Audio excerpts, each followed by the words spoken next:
All right, are you ready for this? Yes. All right, I think we should start now, don't you? Yes. All right. Hi, everyone. This is Comedy and Counseling. I'm Mimi. And I'm Andy Salonen.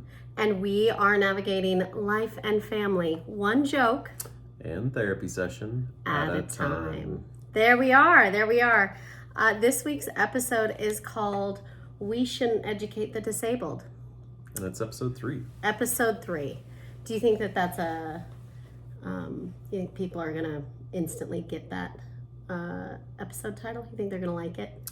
No, but they should remember it from our first episode, because that's where it came from. Yes.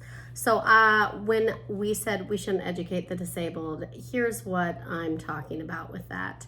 I said that because in college, I tried to apply for SSI and disability, and I was denied. I went through about 6 or 8 months. Finally, someone was like, you should try to get disability. And I had never gotten on disability or tried that process before. Because you were so sick and yes. deathly ill. Yes. Frail, probably. So frail. I have cystic fibrosis. I have diabetes, osteopenia, arthritis, liver disease. We could spend the whole episode just really listing out your chronic illnesses. Wouldn't that be fun for everyone? Don't you think people want to know those things?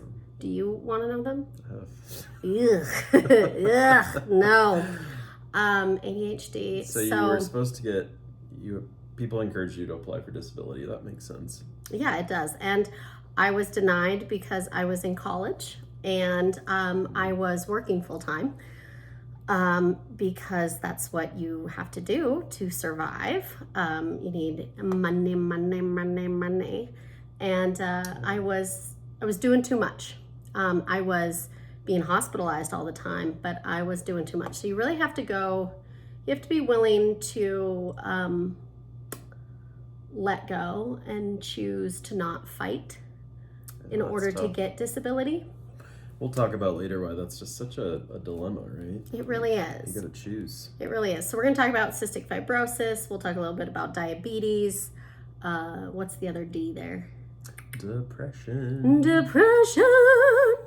Mental health. But before we get into that, let's hear a word from our sponsors. What do you think, babe? You ready for our sponsors this week? Yes. Okay, again, as a reminder. Parenthood. All right, well, that was me dropping things. Parenthood Punchlines, December 11th. Okay, folks? December 11th. We've got Janae Burris, myself. Chili's is sponsoring it. We're going to have free apps. We're going to do those Mott's polls. You know how many days away that is? Nope. 19. 19 days away. Limit of 60 seats to that event. Only a couple left. Get them soon. Get them soon. Yeah. Get them soon. Okay, guys? And then our other sponsor, why don't you tell us about that sponsor right here? Your favorite sponsor. Trikafta. Andy loves Trikafta because when he got married to me, he thought he was only going to have to commit for 10 years maybe tops. I think the average lifespan for somebody with CF at that point was 34 or so. And we got married at 23. So you were looking ahead and you were thinking, yeah, I could do this for a few years. I can commit. But here we are. I'm 37. Trikafta is my life-changing medicine. It is a gene modifier. Yeah. So what it does in cystic fibrosis, there's a salt channel, a cellular issue, and it's fixing that where the protein is and moving it through the channel correctly, because what happens in cystic fibrosis is that without this salt situation in our cell, as one would say, everything becomes thick and sticky. All right, so thick, sticky mucus in the lungs. You get a lot of chronic infection in your lungs, and that is what most people die from with CF. Yeah. And did for a long time. You'd have to get a lung transplant. I mean, you really didn't plan this one out very well for yourself. I'm not sure. Trikafta is literally life-saving, and it's you've been on it for, this is year 5 years coming up next week. Is it? Yeah, so in 2019. So we have it on our calendar. I think it's December 5th, 6th, or 19th. I can't actually remember, but that's my Trikafta anniversary. It's on the calendar. We mark it. I celebrate it each year by taking a picture with my Vertex Pharmaceutical Trikafta. We are glad you're still here, though. Thank you so much. So much. Honestly, I do want to be real clear about our sponsor spot on the podcast right now. These are not sponsors yet. No one's paying us to do this. People haven't asked us not to do it, so that's fun. Yeah. We're using that sponsor word incorrectly. The people we'd like to have sponsor, that we're open to having sponsor this podcast, okay? So that was those were our two for today. Although Parenthood Punchlines is, whatever. Yeah, you can sponsor that. We should talk about our mugs really quick. Oh, I got my Santa mug. This is from my good friend Hannah Dickus. That's the last name there.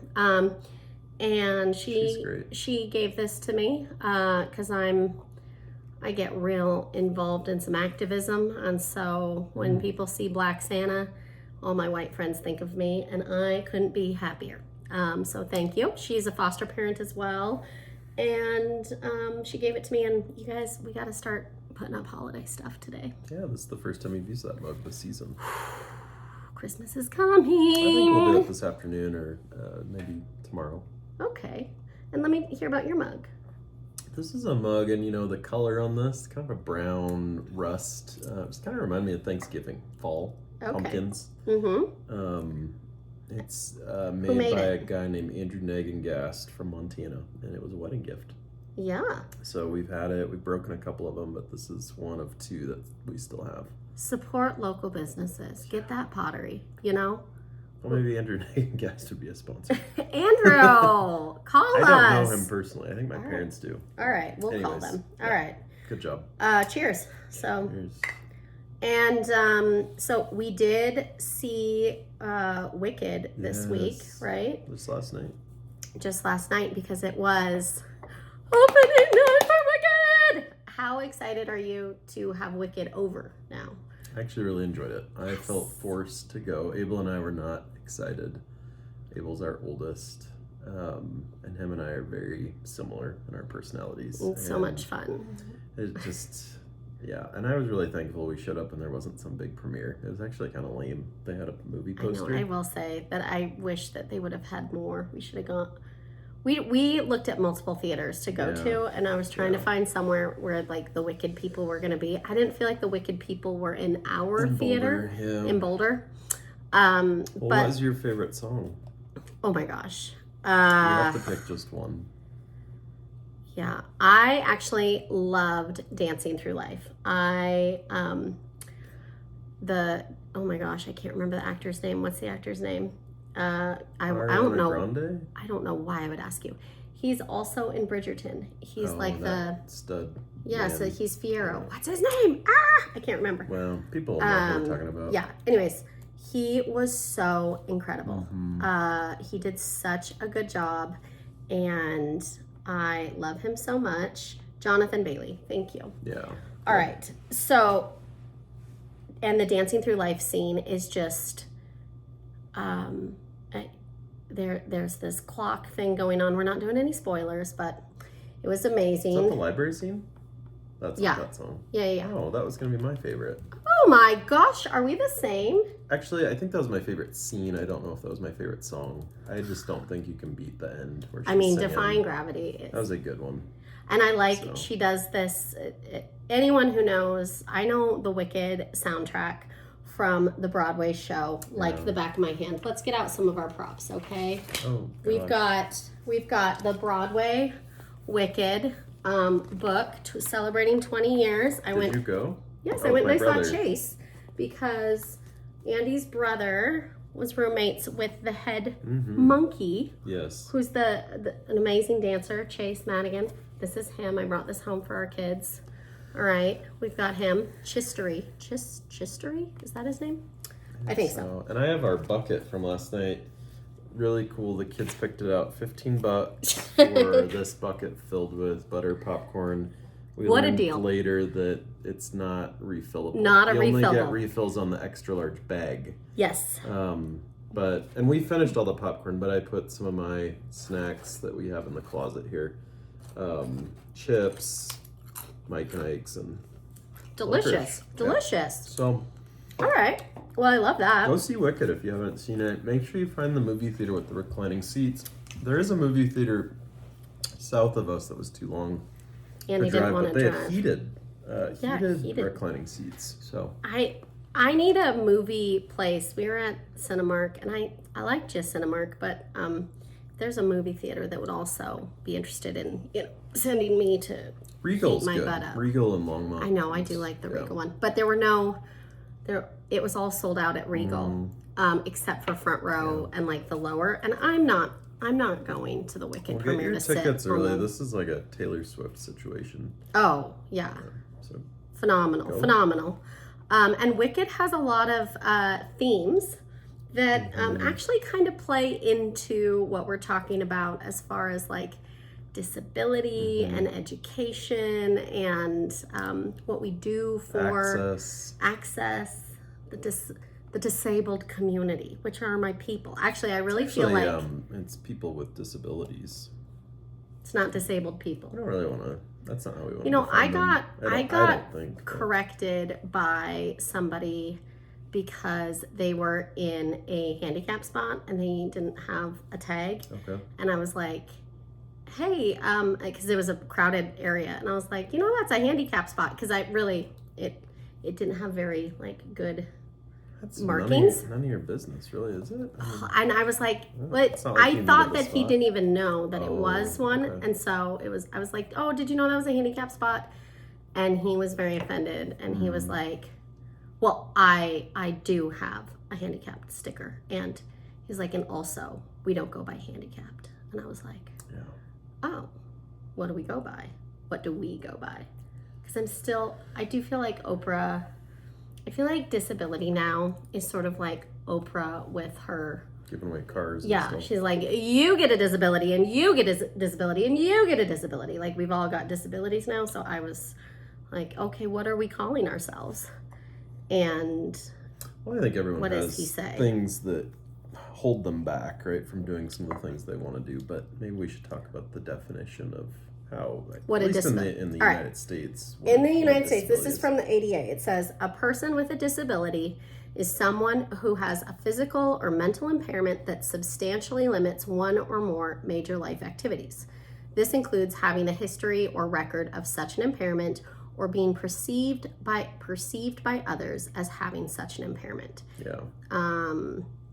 So it's coming down to But we're not- functioning function. and one's ability to be self-sufficient, Okay. which is why in college I was get too disability. You were too. I'm too self-sufficient. I think Yeah. that's probably always been my problem. Oh my gosh. I don't know if it's your problem now.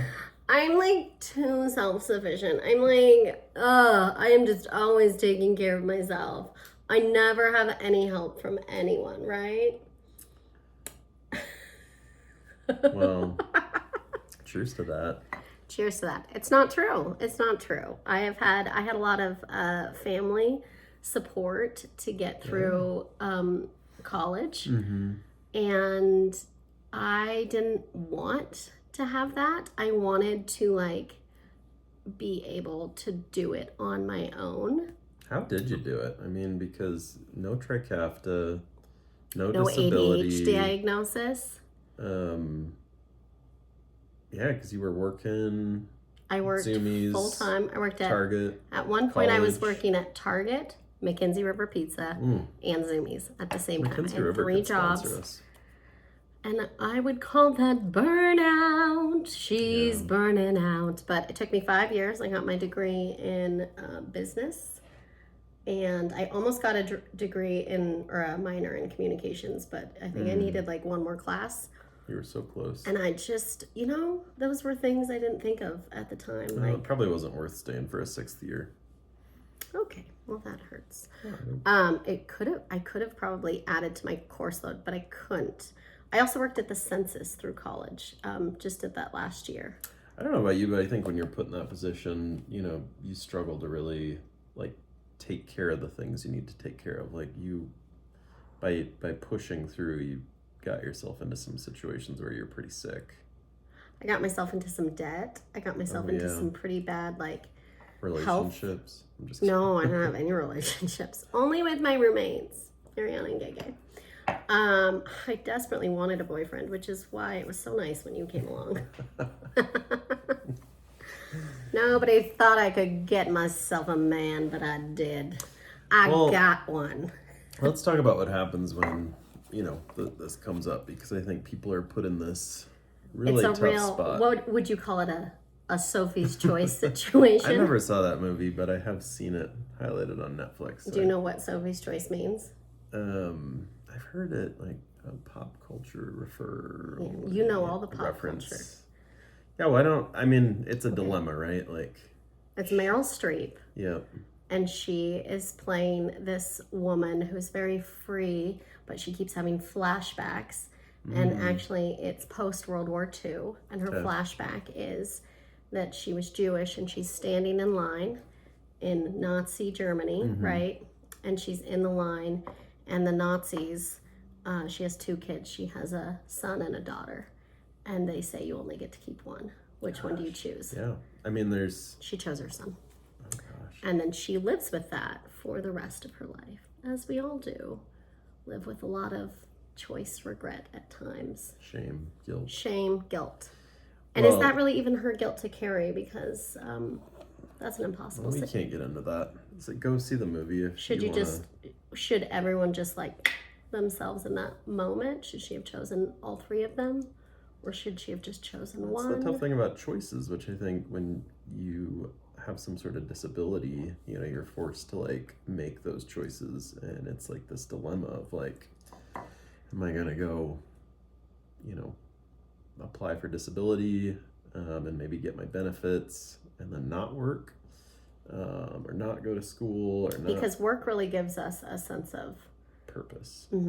Which is why in disability, in getting, whether you get SSI or DI. So SSI is a Social Security income. Yeah. SSDI is Social Security Disability Income. Yes. And there's different criteria for each. I tried to apply for a bunch of it. You help people in that at times, or you have helped people in mental health. I think we see this all the time in community mental health, where people are really trying to move towards healing, like in their mental illness, and they've been on disability, and so they're trying to they feel good enough to go find a job, but they're really fearful, right, that even if they have a little bit more income or they have that job, that they're going to lose their benefits. That really sucks. And benefits include with that just the monetary, like getting a paycheck or getting a check each month, or also like health insurance and health care and access to community resources. Most people on SSDI then have access to things like Medicaid. They have access to some of the other benefits like, food stamps or SNAP. SNAP. Is SNAP food stamps? Yeah. And then there's a program here in Colorado where people get discounts on their like utility bills. So yeah, lots of things, you're kind of, you got to be ready to give up. And then I think that puts people in this cycle of kind of like learned helplessness, or just like, I don't know, I'm used to having this disability, I'm used to getting my benefits, and I probably could go get a job, but I really don't want to. Well, do you think that there's a lot of people on disability that aren't going, that really could work, but they aren't going because it's not a guarantee? Say that again? So do you think that there are people that are on disability who really could go contribute to the economy and get a job and those things? It's not even that they could, they want to. They want to. Yes. Oh, okay. They want to. And they could, but they want to. But they don't, because there's a fear, because it's not a guarantee that like we're not for sure. And so like that's been part of my job cycle, is that I have always I've really struggled with working for someone where people count on me to be there, and I take that responsibility like very seriously. And then You should. Everyone should take responsibility seriously. I know, But go but ahead. then I can never count on always being healthy. Like there have been like pre-Trikafta, I was in the hospital at least 4 weeks out of the year. I knew I would be hospitalized. And I also just have this feeling that like, and that can't be my vacation. Like sick time can't be my vacation. So then it's like, all right, well, I'm going to be sick for at least 4 weeks of the year in the hospital. And then, with like work from home stuff, then I would be like, well, I can just still work when I'm in the hospital. And it's like, you never, ever, ever rest. You just keep piling it on. Don't ever right? commit to that. I would commit to that all the time. Well, I can just do emails in the hospital. That's not a problem. That's like I'm saying you're easy. going to try to work with young kids at home. Yes, exactly. Like it's so difficult and demanding, and the work has to be flexible and change. So I have left multiple jobs at times because I feel overwhelmed by my inability to keep up with what I think is expected of me. It's interesting though, I think most of your employers have actually been understanding and flexible, and it ends up being you that's really hard on yourself. Oh, 1,000%. Yeah. I'm very hard on myself. I'm in therapy for it. Wow. Okay, so when you a little bit shifting here. So I think like the purpose of, or the point about talking about this is, we have there's a lot of rhetoric around people taking handouts or, what benefits should disabled people be allowed to receive or get? How much do we want to support people? What qualifies as a disability? Like all of those things, right? And I think that this conversation, I just wanted to highlight like how nuanced it really is. Yeah. And how much of the time there are people who are on disability and would like to not be on disability, but they don't have that guarantee, whether it's from an employer on the other side or from their own trust in themselves, that they're going to be able to be healthy enough to stick through it. And I can tell you, the process to get on it is really freaking hard. And so once you get on it, you don't really want to get off of it. Most of the people, it's very unlikely that you're going to be granted disability the first time. Usually people appeal, and I appealed for a little bit. It's quite a process. But I was in college and working full time and in school, and I had to make a choice, a little Sophie's choice. I think, this is a reminder too that healing is not linear. You might feel good and motivated to go find a job, and you take that risk of losing your benefits, but things happen, and unfortunately our system doesn't really cater to how people get better, change, or heal. And for me, like to not have health insurance, so I carried my own health insurance in college. And so if I was going to try to get on disability, I would have to have stopped working. And my prescriptions are about $25,000 a month. Actually, with Trikafta, it's about $50,000 a month for my prescriptions, which is undoable. The first word I thought of is bonkers. Bonkers. It's just bonkers. It's out of this world. It's out of this world. So, there was, there are programs like once you lose your insurance, from a job that Cobra. I could do Cobra. I did Cobra for, yeah. Anyways, just lots of things going in there. So, tell us though, because we're talking about disability, I'm going to talk about your disabilities. You can talk about my disabilities. And let's take a couple minutes to do that. I was thinking, when this all came up, I was thinking about when I told my parents that I had met Mimi and that I was going to ask her to marry her. We were sitting in a Taco John's. potato oil I is. love Taco John's. There's a whole lot of Mexican going on at Taco John's. And then they would also say, Feliz Navidad. No, we're not getting Feliz into that. Navidad. All I right. want to wish you a Merry Christmas. Well, let me tell this quick story. And from Taco John's. Anyways, my parents and I were sitting around this table at Taco John's, and I was kind of telling them a little bit about Mimi, and I said, well, there's three things. You're just you love when I talk about you. Are we talking about me? Thank you. I was telling it, there's three things I think you need to know about Mimi, and the first one is, she's got CF, and this is a little bit, I don't know a lot about it, but it sounds and I'm not really gonna learn much. It sounds like she's gonna die in 15 years. Pretty sick. We don't have to commit for too long. Yeah. Unfortunately for you. Do you remember the third thing though? And what were the three things I said? You said diabetes. And I was like, and she's got diabetes, which, my grandma had diabetes and my great grandpa, so. I'm part of the family. Diabetes family. She fit right in. Third thing though, I said, well, she's got some tattoos.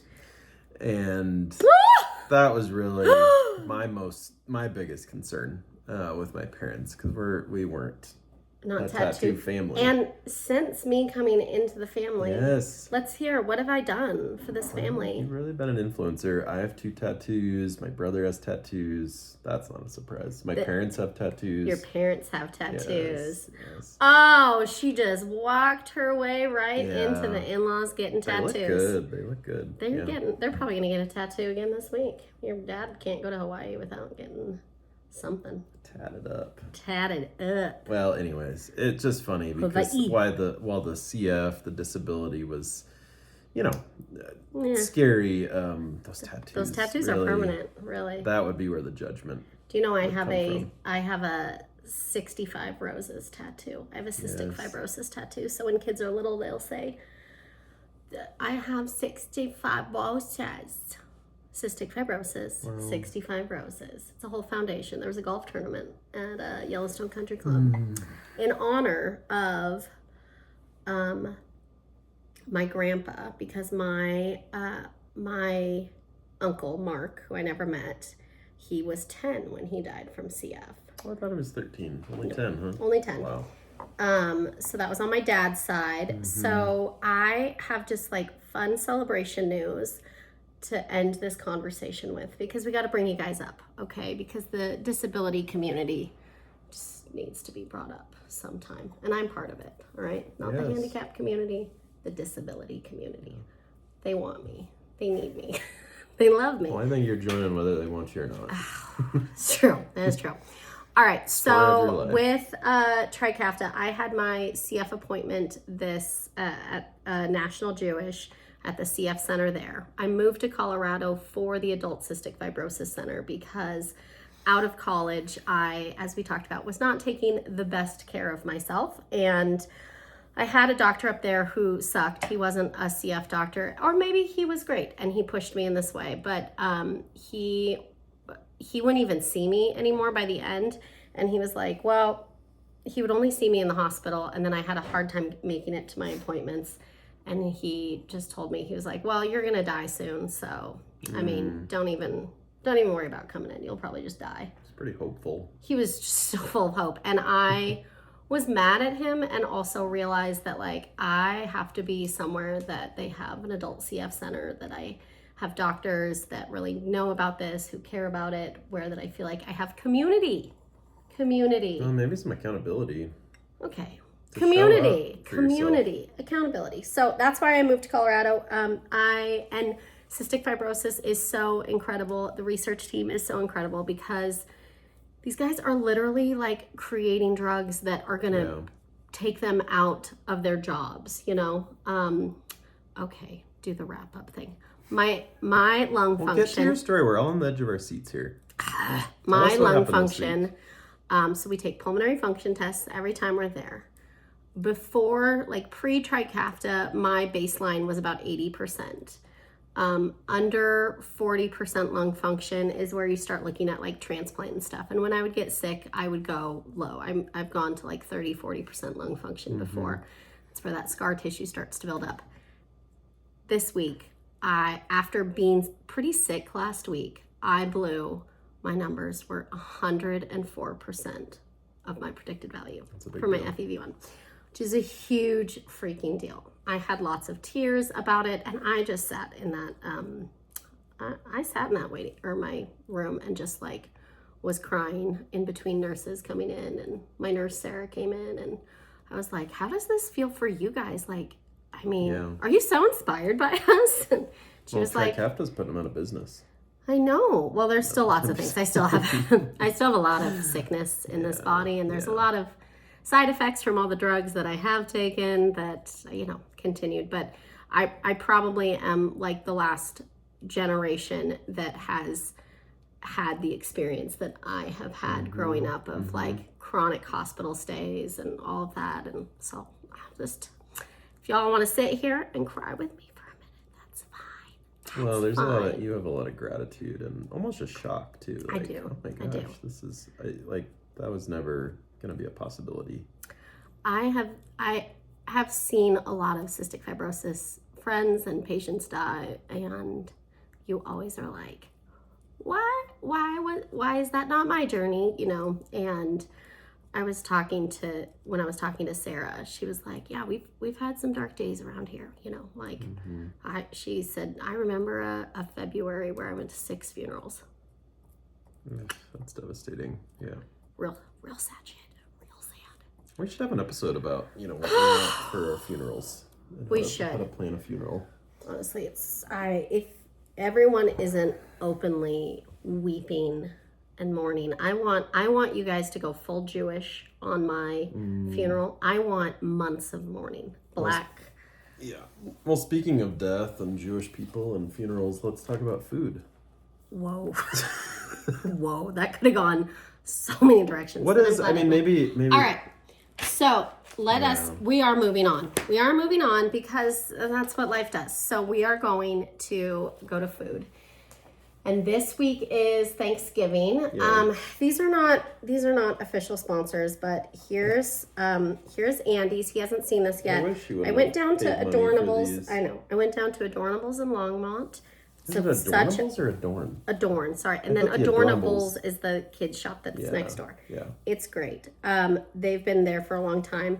But Blue Q oven mitts. Your brother got us one. Yes, I have one. For Christmas. And I just love this brand so much. If you are going to a Thanksgiving dinner and you need a host gift, Blue Q, go to a local shop if you're not in Longmont. These were $14.95 each. This is very affordable. Gosh. Here, you take that. Affordable? This is very affordable. So this is mine. It says it's a Blue Q oven mitt, helps you handle the hot stuff. So mine, if you're listening, it just says dropping a new recipe on your ass, and it's a gal. She's just over the stove, and I love it so much. And then I got one for Andy. Oh, and it says I'll bake love to you. I'll bake love to you. Like you want me to. These colors actually remind me of Prue Leaf, the Great British Bake Off. She wears really vibrant colors, and I don't think I'd make love to her, but would you? I was gonna say, would you? You would probably make love to Prue if she was like. I don't think so. That's probably your cheat person is probably like Prue. Well, let's talk about our food this week because it is Thanksgiving, and what are we making with the kids? Okay, so last year we did this tradition with. Well, it won't be a tradition until after this year. Okay. It wasn't a tradition last year. We already started a tradition. I start a lot of things. I don't finish them. Yeah. Anyways, we made a Rice Krispie treat turkey, and it's a turkey shaped Rice Krispie treat, and you put like a cup in the middle so that it can also be sort of like.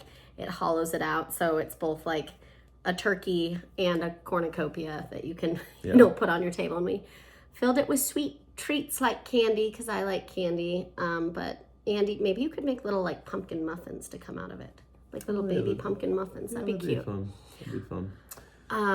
Yeah. How about you? And the kids are gonna pick some other dishes. We're having kind of a unconventional Yeah, Thanksgiving. tell them what our idea is for people if your kids don't. Yeah, Maybe if your you know, kid, like yeah. I would be curious to know from y'all, like how many of you really love the Thanksgiving meal, or if it's just this like, well, it's Thanksgiving, so I got to make the turkey, the potatoes, the stuffing, and since it's only going to be the four of us, you know, our kids don't really like potatoes. They're not going to eat the so stuffing. Turkey's kind of like dry. I don't know. I feel like you just gotta douse it with gravy. Anyways, we're letting our kids pick a dish, and we're just making our favorite dishes. So we've got the turkey, the Rice Krispie turkey, pumpkin pie. Permission to make your own damn traditions. Permission to make it. Yes, and right. Sissy wants spaghetti, or Abel wants spaghetti. What did it? I don't know what they want. Honestly, we asked them and I didn't write it down or remember it. So great parenting. We're gonna make a list 10 tomorrow out of when 10. we go to the store. So, but happy Thanksgiving, everyone. Yeah, we hope you have an amazing Thanksgiving. We're gonna give you a little hot tip. We'll be recording from the mountains next week. We'll be up in Edwards, Colorado. Yes. And our theme for next week to tune into is, what's the opposite of sacrifice? me. We do need to go, and we need to grow. So please like and subscribe and leave positive reviews. Actually, I'd be open to some feedback because Mimi doesn't take my feedback. It's terrible. So, but you can do that anywhere that you're listening: Spotify, Apple Podcasts. Those are helpful. So, and then you know how we sign off. How do we sign off? A kiss or some sort of physical affection. What did you? Let me put in my mitt and I'll just caress your face. Oh, it's. Oh gosh. All right. Well, everyone, have a great week. We'll see you next time. Okay. Bye. Oh, that was.